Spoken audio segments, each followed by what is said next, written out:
Hi, I'm Melissa Guiones, and we are here at the Digital Wedding Forum Convention, where we have spent an incredible 3 days so far just learning and networking and having a great time with everyone, and I am just so thrilled to be here.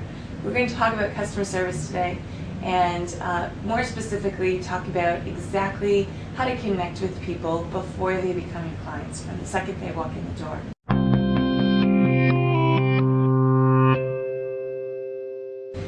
This morning we're going to talk a little bit about customer service, and we're actually going to talk about it in the sense of how to connect with people before they become your clients. So from the moment they walk in the door, how do we form that type of connection where they may not even be aware of it as they sit down and as they start learning more about us before they even see any of our images. So some really well-known tips that you can try that will make a huge difference in connecting with people is, as soon as they walk in the door, how about smiling to them?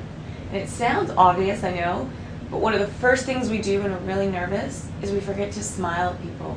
So if you smile at someone when you first walk in, that will put them at ease immediately. If you think you're nervous as a client, as you're going to meet a person for the first time, a stranger, hoping that they're going to become a client, imagine how they feel walking into an unknown surroundings, trying to make one of the most important decisions of their wedding here with you. So they're feeling really nervous as well, and a warm, genuine smile is one of the best ways to just make them at ease, make them feel comfortable around you. Be enthusiastic that you've met them. You're really excited that they're here, so be enthusiastic that they've showed up at your studio, they've made the appointment. Show how happy you are to see them. When you're sitting across from them, there are certain things that you can do with your body language to create that connection with them as you're talking with them. Something that's really, most of us have probably heard about is called the mirroring technique. And it's all based on neuro-linguistic programming, which the theory behind it says that we are most attracted to people that we are similar to. So the mirroring technique is a great way to simulate that. So if you're sitting across from someone and you notice that they're leaning on the arm of their chair, just lean subtly on that same arm. If they've crossed their legs, for example, cross that same leg. Make it look like they're looking into a mirror when they're looking at you. They'll recognize themselves a bit, and they'll begin to feel that connection without, it's all completely subconscious, so without consciously thinking about it. Now, other things that we can do with ourselves is, another thing we tend to do if we're nervous is we tend to cross our arms and hunch up our shoulders. But when meeting with someone, that can be an instant barrier between us and them. So if we notice ourselves crossing our arms, even if we do it naturally, it's best to just let them hang loose and let our hands fall into our lap. We don't want to give them any chance to form a false impression of us.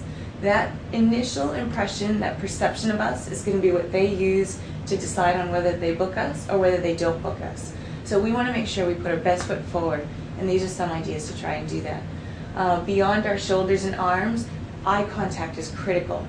When we're talking with them, we shouldn't be fumbling with an album or with papers in front of us. We should be maintaining that eye contact with them as they're answering a question.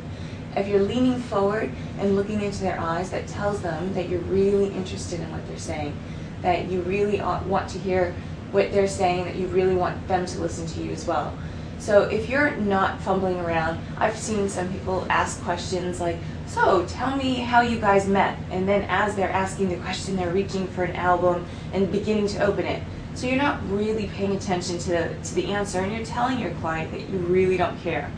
So make sure there's nothing in front of you. Make sure you're leaning forward and intently listening to them, and that eye contact is going to be critical for creating that connection. A lot of tips, but if you take your time and you slow down and you try to practice one of them at a time, each of them one at a time, you're going to start to feel that bond with your client before they even book you, and you can make them irresistible so that they're going to want to have you at their wedding. I hope that helps a bit. My name is Melissa Guiones, and we will see you again soon.